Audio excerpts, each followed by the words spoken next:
Stone County Extension saves the world. It's June 9th. Already. Where this year is going by quick. Ever since we started doing this podcast, it's like week to week. Yes. What was June 8th? June 8th, nothing in particular, I don't reckon. How old are you now? 39. Ooh, you're almost a man. I'm an old man. Almost. Almost. Man, that's going to be wild getting into another decade. Yeah, hopefully it goes good. 30s. 30's been pretty good. 30's been all right. I like it. 40s. I've said in your 30s, I feel like you know what you're about. Yeah. 40s, I'm about to get into some midlife stuff, so. We're going to have to pick you a midlife crisis. Yeah. I picked Brandon, so. What's his? Well, I got him the drum set. Oh, yeah. I'm going for, Swords. yes. I'm going to learn how to sword fight. Wouldn't that be cool? That way, if anybody ever comes into this office trying to start havoc or trouble, whip out what would be like the craziest sword to whip out, like a rapier, like a I don't know what guard. that is. Those super are like long ones? the skinny, yeah, Like the skinny fencing long ones? Yeah, sort of, but I want a pointy one, like I think Zorro. you need like a samurai sword, and Ooh, then you a can samurai slice, sword would be slice cool. melons. Yeah, that would be cool. Pull out a samurai sword. Well, there you go, swords. Swords, midlife crisis. Well, we're in a bit of, seems like a new crisis every week, though. New World screwworm was announced to be found in Texas. So it's officially in the United States Officially in now. the United States. I mean, it was close. So, we don't really have to panic right now about it. They are Not yet. They're releasing but what we do need to do is be getting prepared. Have a plan for what are you going to do. How that fly works is it can land on livestock. It can even affect pets and humans. It gets attracted to like a wound, and then that's where it'll lay its eggs, and then that larva is what actually burrows down into the skin. But any cattle or anything coming out of Texas is going to have to be vet inspected and have a veterinary inspection within the last 7 days. So they're going to watch it that way. They're going to release the flies. Remember castrating? We need to castrate all them flies over there. Was that our third episode? Yeah. Well, they're about to start getting together to castrate them or sterilize. They're going to sterilize a bunch of the males with some radiation and release them. And those New World screwworm, that fly can only breed one time, and they breed, and then if it's bred with a sterile fly, it won't get pregnant. Well, that's an interesting way, but what else do you do to combat that? Yeah, just be prepared.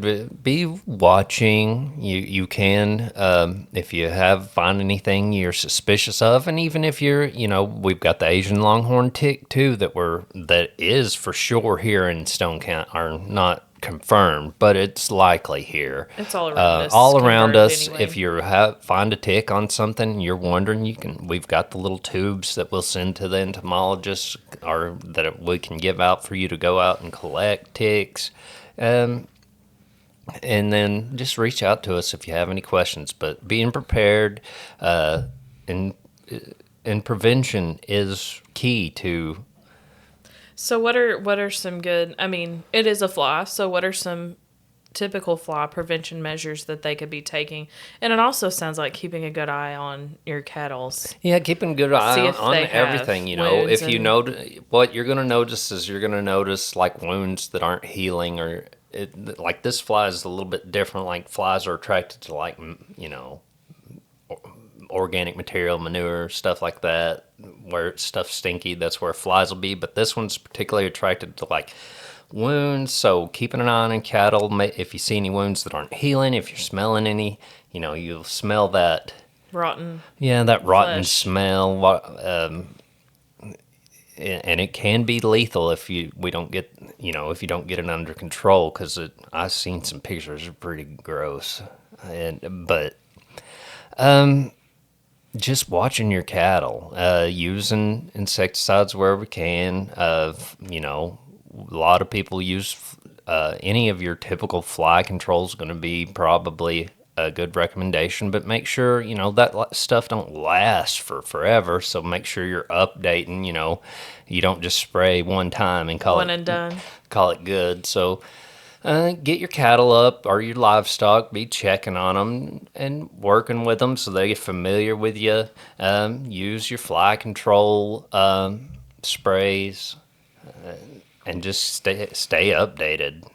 This fairly new thing. Dr. Midkiff, she sent out a pretty long email I kind of read through, and that pretty much it was keep an eye on things, and prevention is key. Being prepared. It's wild. All the new things that still come up. I think you've seen it all, and there's a new I was going to mention, getting a lot of calls right now about people's gardens, and it seems like I've been identifying a lot of herbicide damage. And so what'll happen is they'll bring in, it'll happen on tomatoes because they can't tolerate getting any herbicide on them. They'll twist and curl up. And it's pretty easy once you know the symptoms or signs to recognize herbicide damage. But every time, I'll be like, oh, that's herbicide damage, classic case. And they're like, we haven't sprayed anything. Well, this chemical can drift in. Again, a little amount gets on a tomato and it's going to shrivel up. But also we're finding that a lot of these people are using livestock manure, horse manure, cattle manure that's grazed on certain herbicides that can just pass right through that system of the animal and be left in the manure, and then you use that as a compost or as a fertilizer. And how long is that an issue?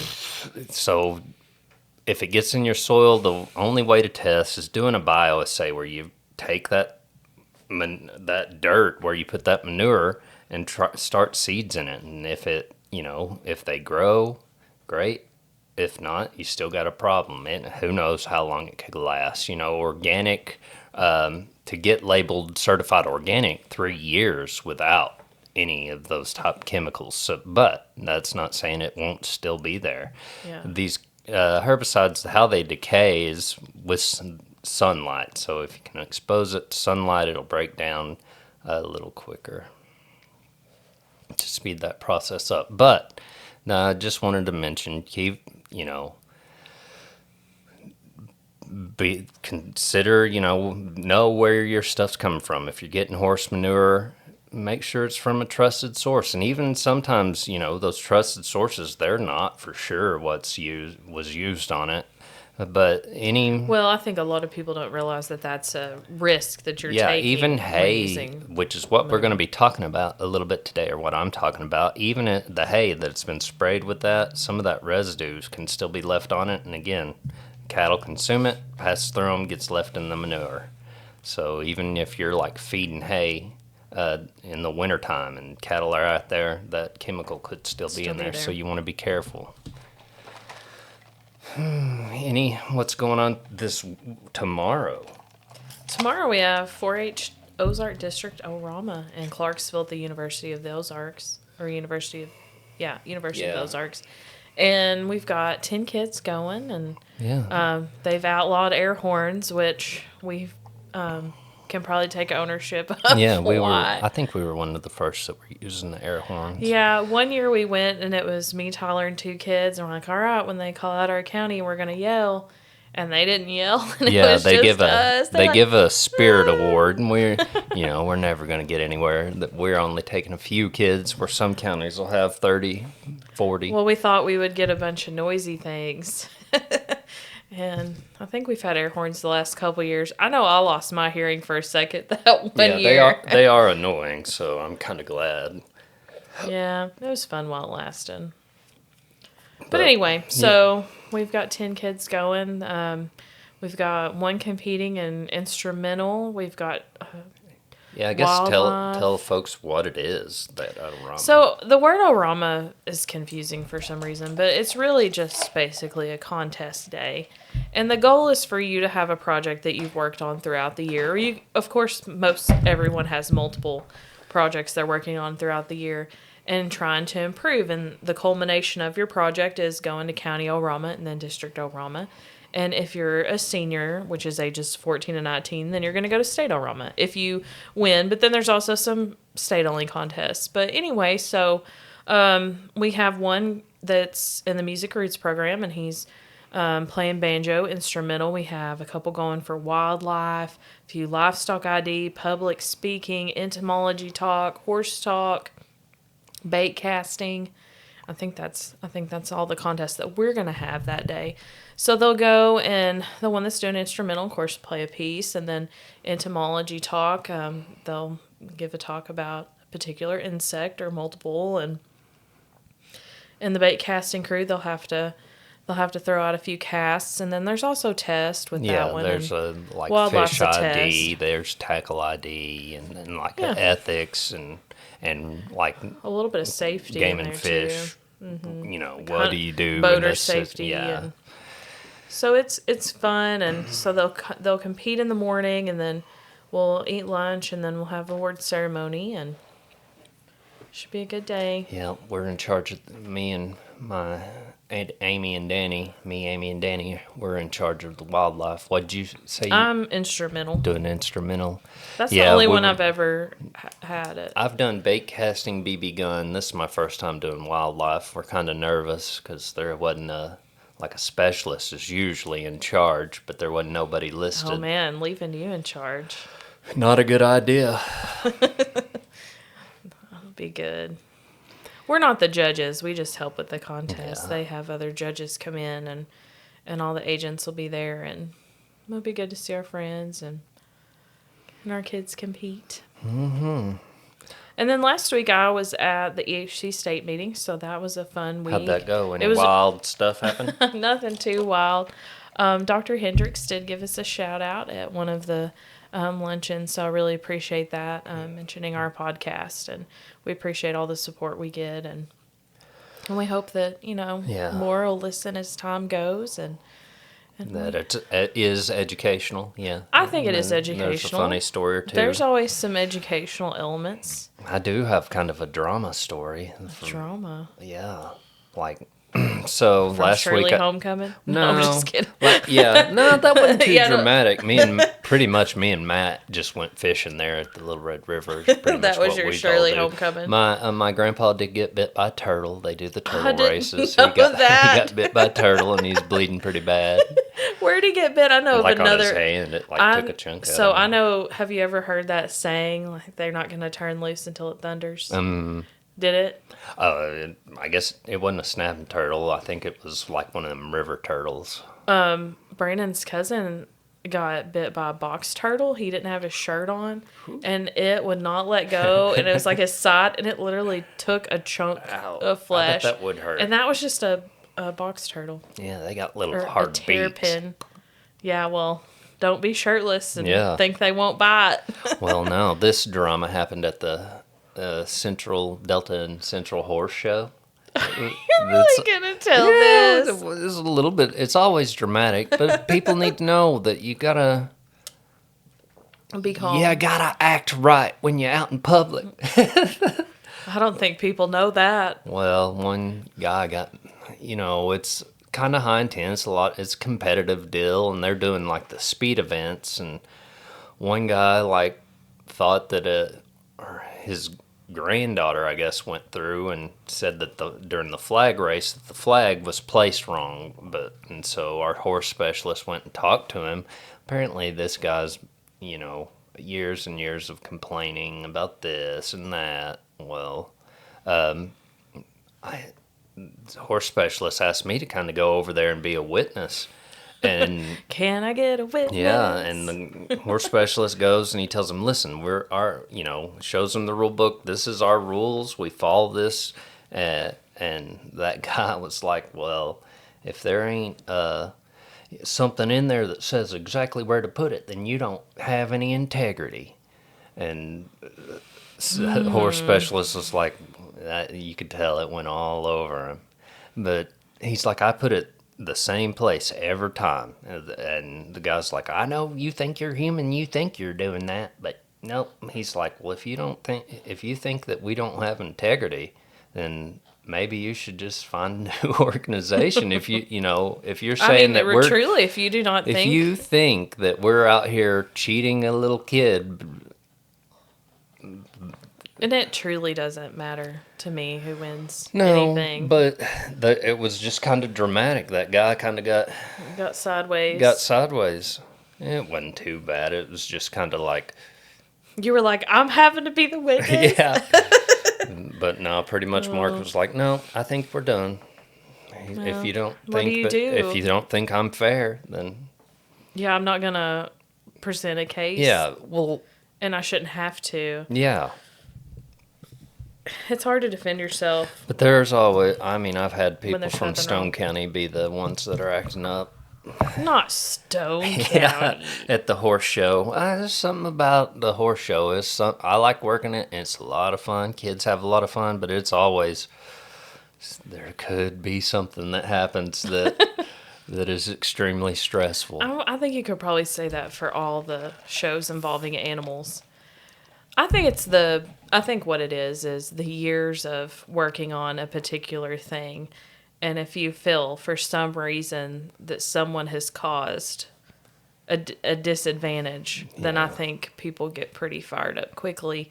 And I mean, I've seen things that I've thought have caused disadvantages This wasn't before, like but not that. at a 4-H event. What they do is like there's on the arena, there's on the barrels that they go around, there's like a bucket with sand filled and a flag that sticks up, and then there's a timer. So as soon as they cross the timer, their time starts. They grab the flag, run around this barrel, and then plant the flag.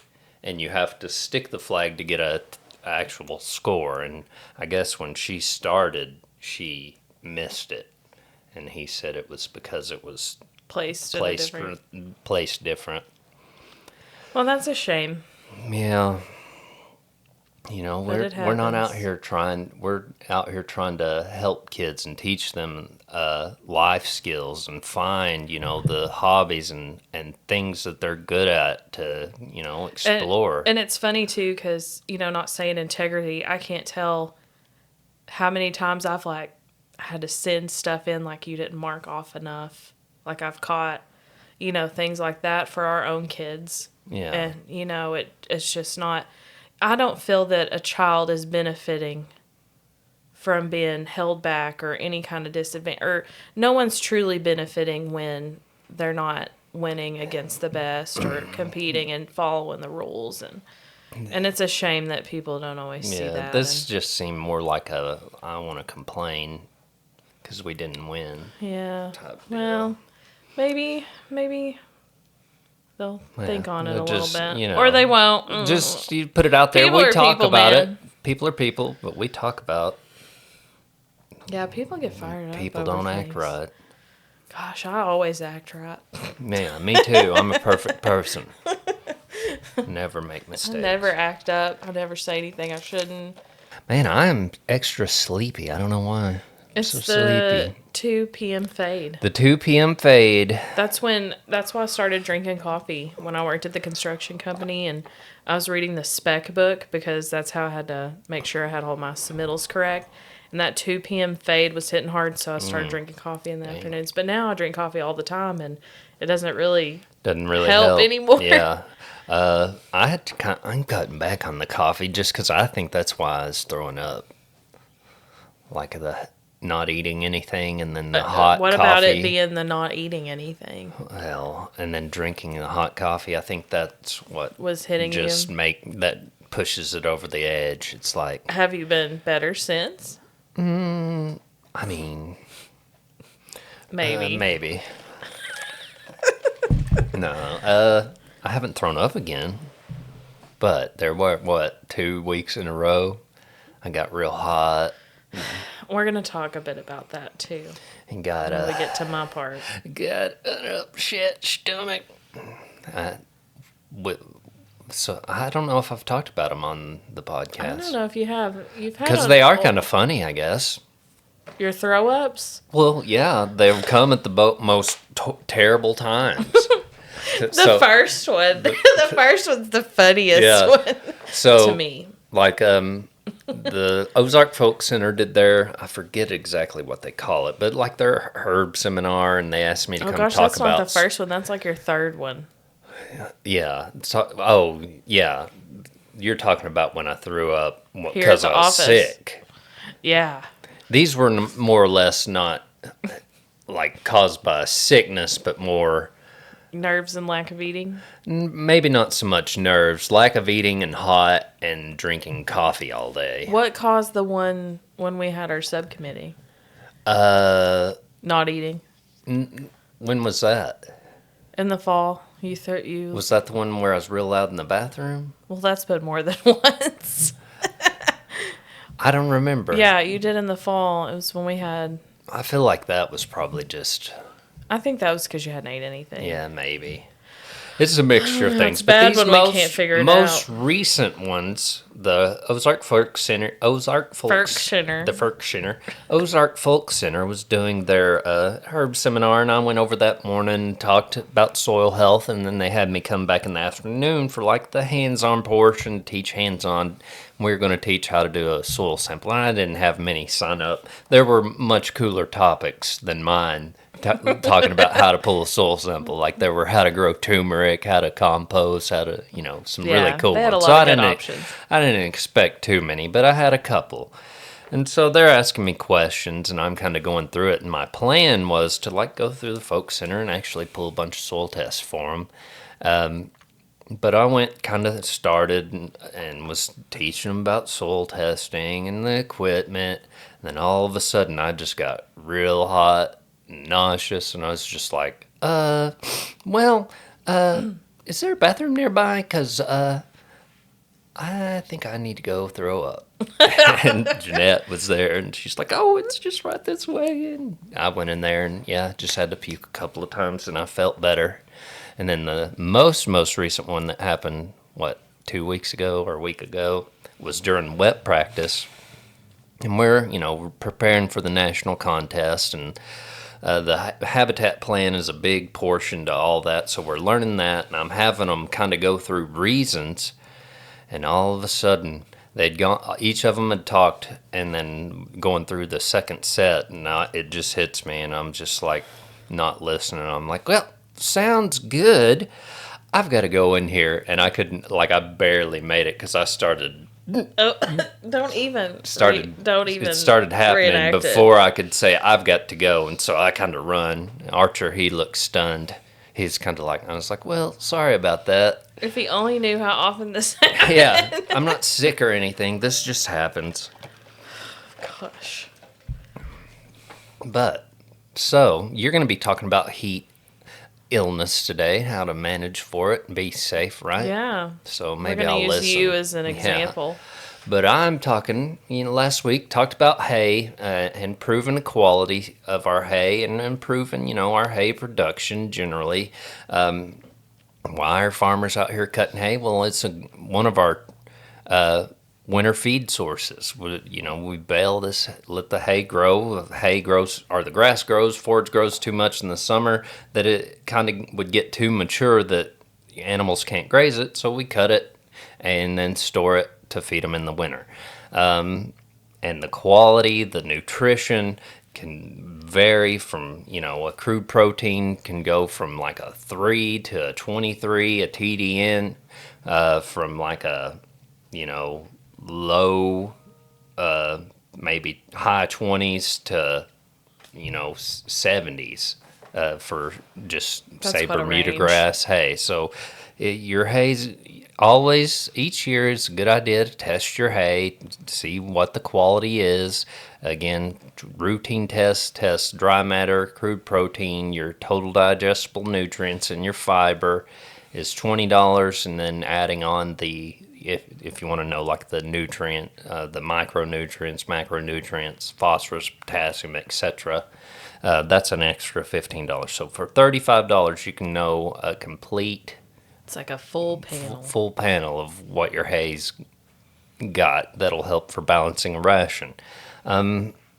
Mentioned that what goes into making good quality hay. Well, for one species of forage. They've developed over time improved quality forages where they're going to be more nutritious. Bermuda grass, a lot of tall fescue around here. Cereal grains is something we can use as like an annual to plant, and then plant it say early spring and then cut it for hay about this time of year. We can have clovers, lespedizas, or that are legumes. Alfalfa doesn't really grow well here in Stone County, but within Arkansas, alfalfa can grow. You really have to have like a deep soil bed, like I think it's like 36 inches of unimpacted soil to where That's those tough roots in can go our area. can get deep. Yeah.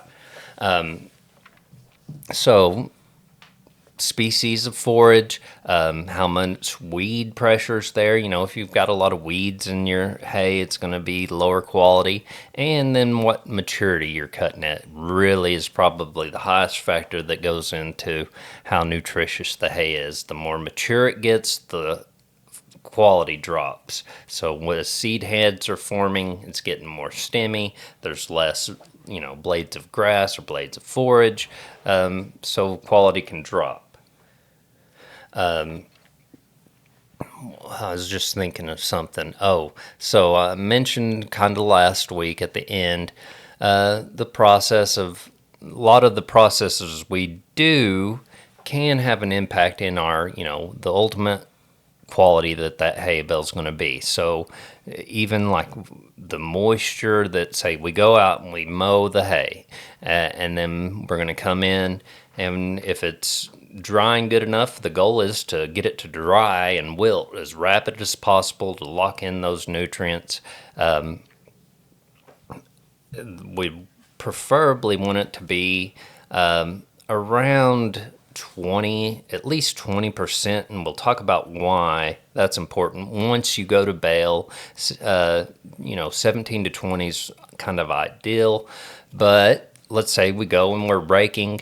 If we're too dry at the point of raking, what can happen is we start knocking off a lot of like leaf matter. Like if we've got a lot of legumes, if it gets dry, we knock off that leaf, or that leaf shatters. Well, there goes a lot of our nutrients. Or if we're knocking off a bunch of the blades of grass, and we're just leaving behind stems, well, there goes a lot of our quality. So the actual process of making the hay, raking, tedding, baling, can cause a lot of nutrient loss.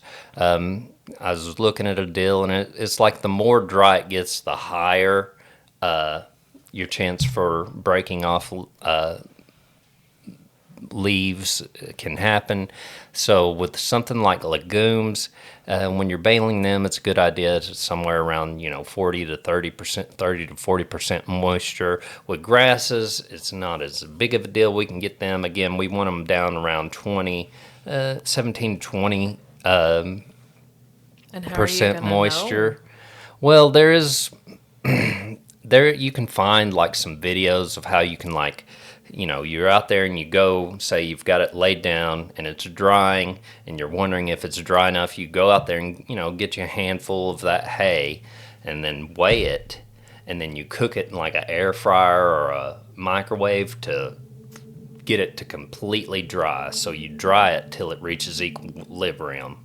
So like I'm going to weigh it at the start, and it'll be at a certain weight, and then I start the drying process, and I'm going to keep weighing it ever so often, and once it reaches to where it's not losing any more weight, that means it's completely dry, and then you just plug in the numbers to figure out your moisture percentage or how dry it is. There's videos online or resources online that's available for you. That's one, a quick, easy, at-home way you can figure out what that hay moisture content is. So why is it important? Well, what can happen if we bale that hay at too high moisture? It's, that moisture's lacked in there, but those cells are still going to be trying to respirate. So there's going to be a lot of processes going on through that respiration where the carbohydrates, the sugars that are trapped in that grass get converted to like carbon dioxide and water and oxygen and heat. And your hay bale will go through a spontaneous heating. And what they found is like at a higher moisture, 30 to 40%, that as that goes through a spontaneous heating, it could reach the internal temperature of that bale may reach, 140 degrees. It could cause, if it gets too hot, could cause a fire, Which we've seen. which we've seen. But it also cooks out a lot of your nutrients. It'll cook out, like I mentioned, those carbohydrates. If it gets too hot in there, it'll cook up some of the proteins and then convert some proteins to a indigestible form. And so we're losing a lot of our nutrition just by baling at the improper timing. So what I'd like to, I guess, say for guys is you're going through and you're making hay, really start thinking about, that's kind of the goal is you're a grass farmer. Even if we're raising livestock, that's how we see ourselves as we're cattle farmers, but kind of our mindset needs to be forage based. Is the better quality forage we can have out there, the better our animals are going to perform, the better they're going to breed back, the better they're going to raise a baby. So we want them to perform as good as they can, so we want to provide them with high quality nutrition. So, cutting our hay at the proper height to keep, from cutting out that stored carbohydrate, cutting into the crown, which is going to lower our stand overall the more we take that away, because the grass isn't going to come, going to be able to grow back, and then weeds are going to take over. Also, as we cut hay, we're taking all those nutrients. Say we went out and fertilized, well, we're taking all that away. We need to add that back. Guys that are getting sage-grass and having sage-grass issues, that usually pops up, and it's pretty much an indicator that something with your soil fertility is off. It may be that your pH is off. It may be that your potassium's too low, your phosphorus is too low, and there's nothing there to outcompete that broom sedge. And so you end up with a bunch of undesirable out in your hay field, and then that's all you're making is pretty much undesirable hay that's really of no quality. So some of these processes and management practices we talk about is, it's time to adopt, to make better, to help our production. Yeah. You have any thoughts? Well, you thought of something funny, I like, think, because you kind of giggled. No. I have heartburn right now. No, one thought I was having is I don't remember seeing as much broom sedge used to as we do now. Well, used to. Maybe it's cost. Well, cost has a lot to do with it. And there's a chicken house in every hill in Holland. Mm-hmm. So used to, it seems like chicken litter everybody had chicken houses and everybody was spreading litter over their property, and we still see that today. I can look at a soil test and I can tell that it's been chicken littered because that phosphorus is still pretty high, but everything else is low, or at least the potassium is low, and that's kind of a classic indicator of years of chicken litter applied. But that used to be a cheap. Everybody had it cheap. Everybody was able to get it. Clean outs. Yeah, and it was higher quality. Batch. Now chicken litter can be so various, and if you're using chicken litter as like your fertilizer source, I'd have that tested, and it's like a $27 test, and it'll test the fertilizer, how many pounds of nitrogen, phosphorus, potassium, and calcium are per ton of that chicken litter. What you're actually getting. And chicken litter also, it's like a slow release. There will be some inorganic forms of, say, nitrogen, phosphorus, and potassium that are going to be immediately available. But what I've read and some research about it is only about half of the nitrogen is inorganic. So say you put out 2 ton per acre is what the rate usually guys do chicken litter. Let's say it was, 30 pounds of nitrogen per ton, which is pretty common from what I've seen. So essentially we're putting out 60 pounds of nitrogen if we're putting out, 2 ton. About half of that is what we're actually going to get benefit of now for this cutting of hay. Then the other, the other half of that is a slow release, where over the next year you may get a third or a part of it re-released into that, but it's going to be more slow release. So we, you know, So you thinking may about need something that. more immediate depending on Yeah, your and then soil commercial test. fertilizer got super high. Like Yeah. used to, maybe $100 a ton for stuff. Now it's, near $1,000 a ton. So guys aren't able to afford to put out fertilizer like they used to could. And so that's the reason probably you're seeing a Yeah. lot of the. Broom And then sedge. people are bringing in new stuff all the time. There's always new weeds, or somebody brought in some landscape plant and then it escaped, and it wreaks havoc in Speaking of that, hay fields. I know this isn't a hay topic, but the mimosa trees. So I've noticed that they're really blooming. Do you know? I mean, I didn't really think about it, but they are invasive. But do you know what year or century they came into the United States? Because they look so established Yeah, I and they don't. look native. They were brought over in the 1700s, and from Thanks, pilgrims. Now we're dealing with it. yeah, and they just kind of can take over. And because I mean, in my mind, I almost thought they were native because they've just, they look so Yeah, established and grown they in the are wild. not. But they're Mimosas, Chinese privet, Bradford pear. silver maples are they're invasive a little, but They're not. I don't not know if they're if they're quite truly invasive. true invasive, but they are, in my opinion, a junk tree. What is that? Tree of Heaven, Royal Paulownia is another, a couple of invasives. The Tree of Heaven kind of looks like sumac. And But then look around, like mimosas yeah, everywhere.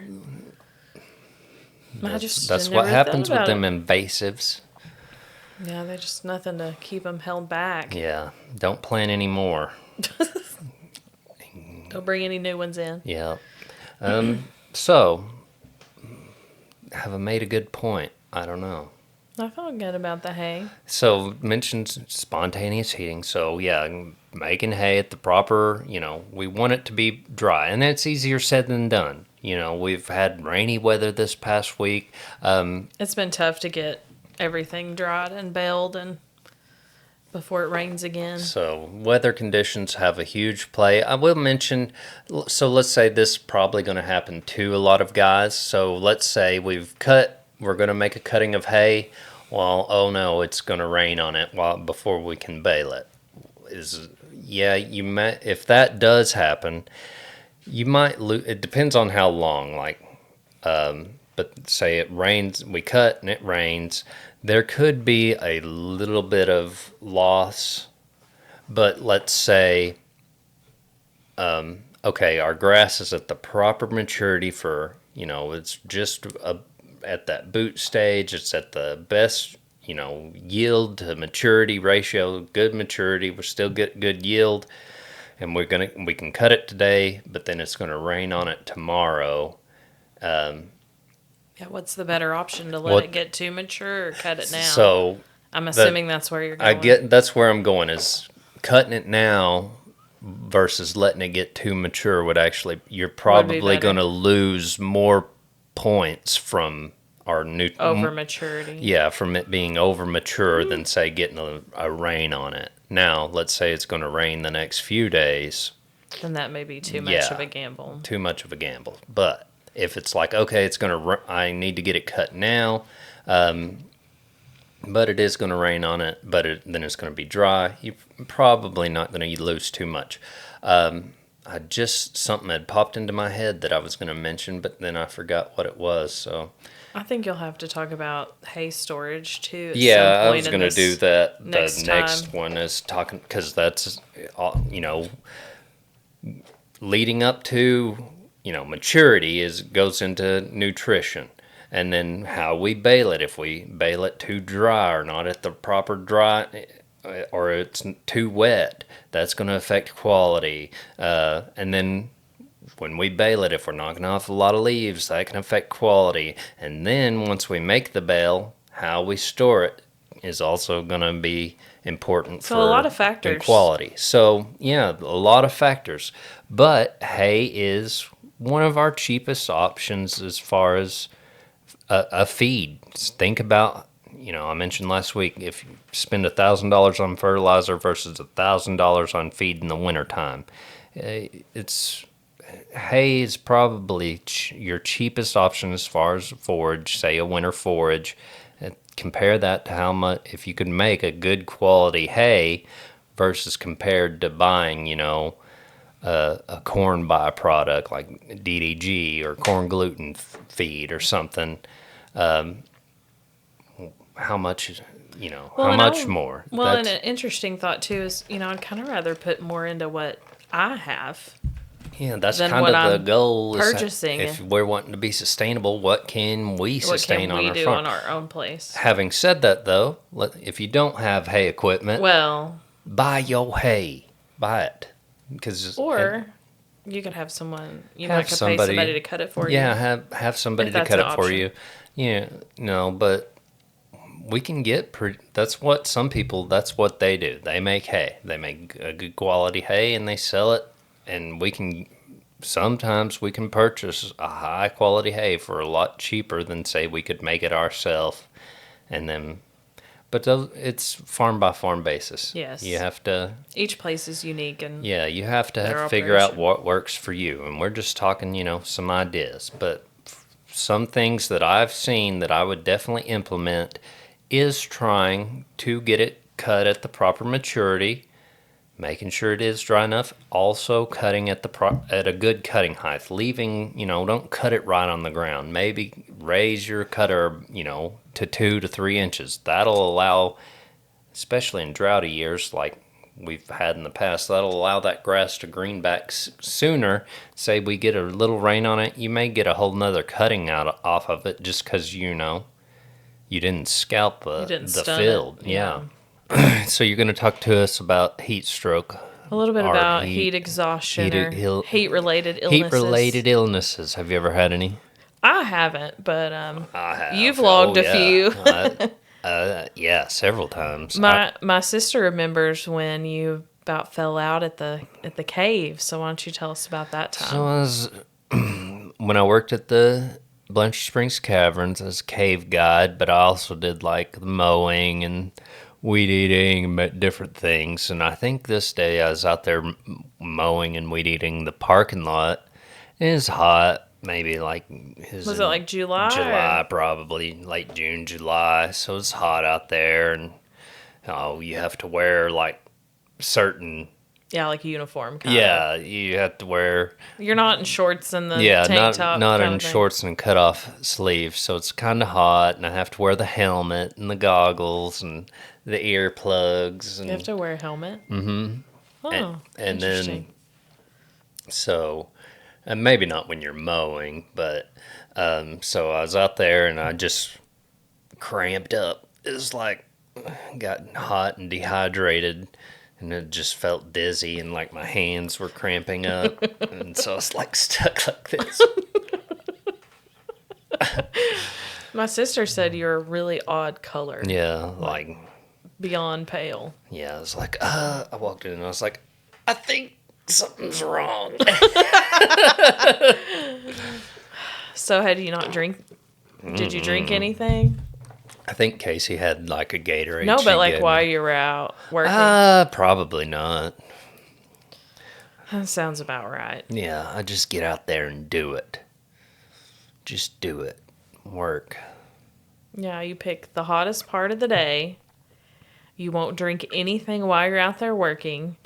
Then you come in the office and you look like you're about to pass out.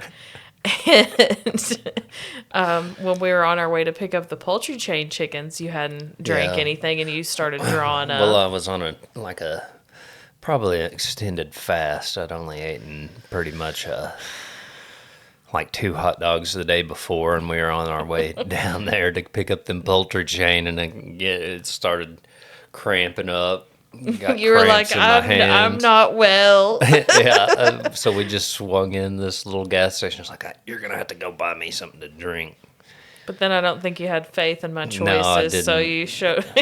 And then I went in there and I got like one of them Gatorades that are supposed to have more electrolytes, and it was coconut flavored. I didn't even, Ruin the vibe. yeah, run the whole day because that was, I don't know. So sometimes coconut's good, but then sometimes it is gross. And this was one of the times that coconut was gross. I was like, I'm dying literally here. And Last flavor I'm gonna have is coconut. Coconut. This is what I'm going out on. Mm-hmm. The sad thing is you've not learned from any of these No, I times. just You keep continually going. making bad choices. Yeah. So what can I do to do better? Yeah, that you were kind of the inspiration for this talk. And so this is an article the University of Arkansas put out that I'm taking my information from, and you can find it under the Healthy Living tab on our extension website. And it was written by Rachel Hall and then Dr. Maters, the one who provided the information for this. So it's important to take precautions to prevent heat-related illnesses such as heat stroke, heat exhaustion, heat rash, and heat cramps, which I've seen you, one of the days you come in here and you hadn't drank anything, you had like the blotchy. Oh yeah. Which I don't know if that's exactly what it means there, but so obviously that's preventable. And what worries me is that you've done this and that, the next step's like heat stroke. You get to a point where you may have to be hospitalized. So that worries me about, not drinking anything and being out in the heat too long. I kind of go till I pass out, so till I about feel like it. Yeah. And that's also worrisome because, if you're getting in a vehicle and you don't want to pass out while you're driving somewhere, you're gonna have to do better.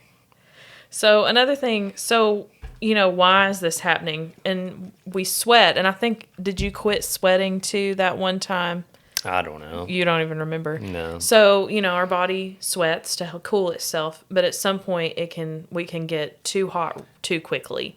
And so sweating's not gonna keep us at that point, and that can cause damage to your brain and your vital organs. That's what happened. That's what happened. That's why my brain's been foggy. I was wondering what's going on. I was wondering what was going on. It seems like I used to remember how to do that.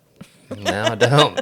Now we know you're damaged from, which we joke about it, but it is damaging. It is serious. You can't have any fun. So no, I'm not saying don't laugh. I'm just making sure to point out that it. You're saying don't laugh. It happened. I'm a chronic laugher, but just know that my laugh could mean any set of emotions. Mm-hmm. Like I laugh when I'm mad, happy, sad, anything. Like I laugh, but anyway, so yeah, in some cases your body temp's just rising faster than it can cool itself down, and that can seriously cause some damage. And I've had family members that end up in the ER, and I don't know if this is a fact or not, but it seems like when it happens once, you may be more prone to it. Like I said, I don't know if that's a fact, but it seems like the people I know who've had it one time, and maybe that's because they make bad choices. Yeah, who knows? Who knows? I'm good at it. Good at getting too hot out there and kind of like. Ugh. So, obviously anybody can get a heat-related illness, but what groups do you think might be more susceptible? Probably people working outside. People working outside, people over 65, little kids, pregnant women, and then anybody with a lower immune system, whether that's from, chronic illness, cancer, different things. So they're going to be more susceptible. And it seems like the older population, from what I've studied before, is their body has a harder time of understanding what temperature they're at. So they may not realize they're getting overheated. And so my grandma was one that would wear like a sweatsuit in July because she couldn't fully feel her temperatures, and I thought that was wild. But I'm a very hot-natured individual. So, and then athletes, this happens to young people or middle-aged people out there working out in the hot temps and muggy temps. So you got everybody needs to be careful. And so, kind of what's the difference? So we hear heat-related illnesses, and there's like heat stroke and heat exhaustion. So the difference in those. So heat stroke is when your body temp's greater than 103. And that does happen. I mean, think about it. It's been 112 outside before. And even if it's not quite that hot, you could still, your body could get overheated. So you're going to have hot, red, dry skin, fast pulse, get dizzy, nausea, confusion, and loss of consciousness. So that's what you're getting into with heat stroke. He checked all of those, but the last you were on the cusp. Confused. You weren't confused, Nor did I pass fully out, but I can feel it coming. So you had made it to almost the last two steps. Yeah, the last two steps. So heat exhaustion. So heavy sweating, cold, pale, and clammy skin. Fast, weak pulse, nausea or vomiting, muscle cramps, tiredness or weakness, dizziness, headache, and fainting. So you made it to all but the last step probably on heat exhaustion. And then heat cramps, of course, heavy sweating during intense exercise. You can get muscle pain or spasms. And I've seen that. I mean, like cramps. Yeah. The worst cramps I've ever had was like after like playing in like a softball tournament or something, like a co-ed softball tournament. We're out there all day and it's hot, and then at night, like laying in bed. Have you ever had a calf cramp? Oh, yes. It's like it's the worst. Like all of a sudden I'm asleep and then cramps, and I mean bad ones. Oh yeah. My dad, he had a kidney transplant for years, but he was very prone to cramping. And he had a little S10, Chevy S10, and it was back when it wasn't a stoplight, it was a four-way stop, and he cramped up having to shift. Oh, no. So we were like stuck in the four-way stop. I remember that. But when I was pregnant with Whitney, I cramped up really bad and apparently screamed, and Brandon thought, it was go time. Oh. Which would have been even earlier. Yeah. But anyway, that's story on cramps. So, and then heat rash. So red clusters or small blisters that look like pimples on the skin, usually on the neck, chest, groin, elbows, and or anterior side of arms. So that's another thing, heat related wise. So what can we do to do better, Tyler? So I probably drink more water. More water. So wear lightweight, loose-fitting clothes to improve airflow and aid in natural cooling. So lightweight clothes, so that's good. So like if you're one of those that's a long sleeve wear, try to go with that thinner material that reflects who's a long sleeve wear? Mikey P. Is he a long sleeve wear? And it's hardcore. It's like he wears those blue jeans and then one of them like button ups. Well, one thing I've learned that my grandpa should have done, and it's something that I try to think about more now, especially when I go to the beach, because I don't do well with the sun skin-wise, and, those long sleeves could protect you from a lot of things. But if you're a long sleeve wearer and you're out in the heat, try to, like I said, go for that lighter fabric. And they have a lot of nice, like, fishing shirt options that are real thin now. It seems like they used to not have as much, or they're a lot more affordable. And then I liked this other tip. It made me kind of laugh. Stay indoors when able. Well, we can't keep ourselves indoors all the time. And it said avoid using appliances that give off heat. I feel that. I don't like to get the oven going when it's super hot outside. But anyway, I don't know what that really has to do with heat-related illnesses. But if you're not one that has air conditioning, I guess that's where that would come into play. So you may not want to, be baking something. A major thing, and it seems like this happens every year, do not leave children or anyone else in cars unattended. So that's a major deal. So double check all the seats in your vehicle before walking away. Do not leave anybody in there. So that's a big deal. A lot of vehicles now have like a little light to remind you. Have you seen that? Like check the back seat? Yeah. I've seen a few with that. And then schedule outdoor activities with a plan in place. So let's say you're going to go work at the community garden. So you're going to make sure that you take things with you to help you keep you from getting overheated. And then maybe you need to take breaks, such as water. Water. Okay. And then maybe you need a drink that can help restore electrolytes. So that's an option to consider. We're not going to name any brand names, but you know what I mean. Got to think, water boy here.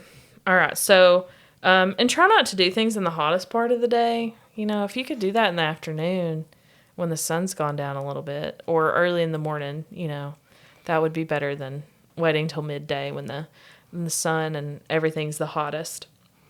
And then wear sunscreen, hats, long sleeves, anything to help protect you from sunburn too. And I think a lot of people get burnt, and I know of a lot of people having to get skin cancer removed. So even if you don't like sunscreen, that's when you wear something to protect yourself. I even bought sun gloves the other day. I thought, you're getting older when we were going to go floating. And I thought, I'm not going to be able to keep enough sunscreen on my hands to make it through the day. Yeah. And when I go to the beach, I wear long sleeves and pants because I just cannot keep enough on me and reflection and all that jazz. So anyway, protect your skin, drink plenty of fluids, avoid like a lot of sugar and alcohol beverages when you're in the heat. So that's another thing that wouldn't be beneficial for you. Replace salts and minerals such as electrolytes. That's where, a sports drink, or maybe if you're not into the sports style drinks or they have a lot of sugar, a little bit of research on what would be a good option for you. Pay attention to the weather. Use a buddy system. So if you're going to be outside working, you may text your family member and say, hey, make sure I'm back in the house within a couple hours. I may not be home this evening. I'm working outside. I'm working outside, but make sure I make it home. Make sure I make it back in. And then as always, check on your neighbors, those who are high risk. That's always a good deal. So maybe we should check on you a little sooner if we know you're over there, probably without something to drink. And then there actually is a recommendation for Dr. Mater on how much to drink, and it was much more than I expected. So every 15 to 20 minutes, how much water should you be drinking in ounces? Every 15 to 20 minutes in the heat. How many ounces for? 8. Dang. So recommended to drink at least 8 ounces of water every 15 to 20 minutes, which would be approximately 24 to 32 ounces per hour of heat exposure. So that's a lot of water, but that makes sense because some might be drinking a little water and then you still get heat exhaustion. And it seems like when we've been out working in the heat and, you kind of get used to it a little bit. And it's like the beginning of this year, it's harder to get used to the heat. Yeah. But as summer goes along, you get used to it, just kind of like you get used to the cold out working outside. But it's like you'll drink all day and you'll never go to the bathroom because your body's just trying to cool itself down and keep you from overheating. So, maybe so y'all are going to be bringing me refreshments. Well, we would prefer you to have a plan in place. But maybe we need to check on you a little bit since history is continually repeated. Repeating, yeah. But anyway, so try to be safe out there. Try to do better. But have fun outside. Summer's fun. Yep, not too much fun. Get the cops called on you. Yeah, be careful on those long weekends too. Yeah. Well, so we'll do our best to avoid heat illness this summer. Yep, heat-related Maybe not illness. plan programs on the hottest day of the year. We are very gifted in that effort. If you would like to know what the hottest day of the year is going to be, just ask us when we have a field day or an outdoor day planned, and you can about bet your money that that's going to be that day. All right, so maybe we won't get heat. I'll do better. Won't get heat illness, or maybe I will, because then I walk in and it's like everybody kind of avoids me because I look like a zombie walking in, all red-faced. Well, we're probably watching you, waiting for you to fall over. Yeah. Wouldn't that be crazy if I just walked in and like people are in here and I'm just like walk in all red-faced and sweaty and just... Please don't. Please do not. It might happen. I can't say good luck with that workman's comp paperwork, buddy. Yep. All right. Anything? That's all I got for today. All right. Well, just stick with us. Keep listening, like, subscribe, all that mess. Funny-wise, I think the very first time I remember like getting like heat exhaustion or something. It was like during the summer and was helping Dad as after we'd worked in the blueberries. And I think is in the hay, and we were covering up, we'd stacked this hay, or he did, and we were going to cover this hay with a tarp. And I remember like it was hot because the top of my head was, I remember it being real hot. Like I'm Is like, that back when you had more yeah, hair when I coverage? had more hair coverage. And so we're pulling the tarp over, and all of a sudden, like I just got a really bad headache, and nearly thought I was going to pass out, and like ran to the truck and grabbed some water and just started chugging it. And then Dad, he yelled, he's like, "What are you doing?" He's like, "Oh, I told you to hold that Gosh, side." you lazy thing. Yeah. I was like, "I don't know. I got a bad headache." He's like, "You lazy." Did he really? I don't know. You don't Something remember that like part? that. I got in trouble for not being where I was supposed to be because I was drinking water because of heat illness. So, moral of the lesson, Don't yell at your kids Just- if they're drinking water. before you start yelling, find out what you're going to be yelling about. Yeah, because he could have yelled at coulda you for yelled not at me. already having drank water. Not already having drink water. Oh yeah. man, that's funny. I always get mistaken for heat-related illness because I get so red-faced when I get hot. So everybody's like, "What's wrong with him?" And I was like, "This is just my normal. Yeah. Just my normal. Just my normal A little red. hot face. I'm sorry." Well. All right. Orama tomorrow. Hopefully all our Orama. kids do good. Oh, we'll have fun either way. Yeah. Anything Friday? Thursday or Friday? I think I got hay verification We've field got scouting on Thursday. wet practice Thursday. Yeah. I told them this is what we're doing this week for WEP. It's like it's gonna be like a college course. Y'all are gonna show up, and then I'm gonna just start reading Lecturing. this information, and y'all are gonna take notes, so y'all will learn it. Is that how it's going to go? And that's what we're doing this Thursday. What's wild to me is that they don't give them a word bank for nationals. Right? No, For the and they ID? have to be like it. They don't get a word bank, and they have to spell everything correctly. for And it to that count. sounds easy, but you've got, gosh, how many species? And then, some things are spelled odd. That's tough. Prothonotary warbler. Spell that. Would you even know if I spelled it right? Yeah. Prothornitary warbler.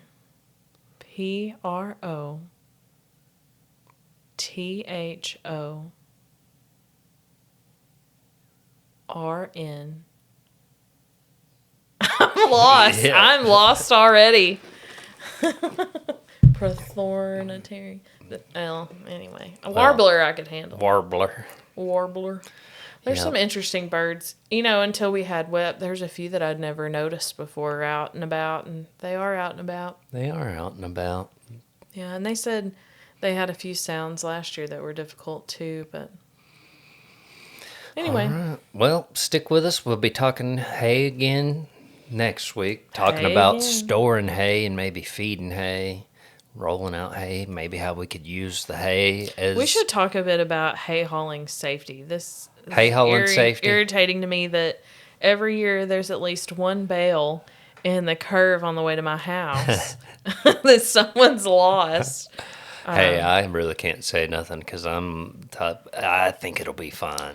Well, Brandon, It'll he's make really big on tying it down well, and even one year he had multiple straps over. He had every bale with a strap, and one still squirted out the back. So it's a scary thing. You gotta be careful, and then maybe actually have your lights working for once. Maybe that should be a hay hauling activity. Make those trailer lights work. Yeah.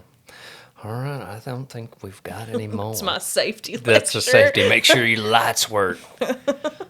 And strap them down. Yeah, and try not to bale them too green, and then your whole trailer catches on fire. Yep.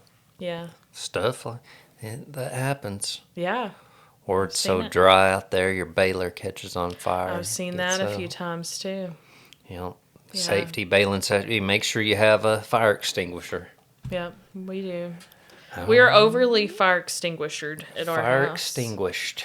We've got fire extinguishers everywhere. on our side by side and our tractors, and that's a good thing. It's a good thing. Well, Be safe. be safe. See you later See ya. next time.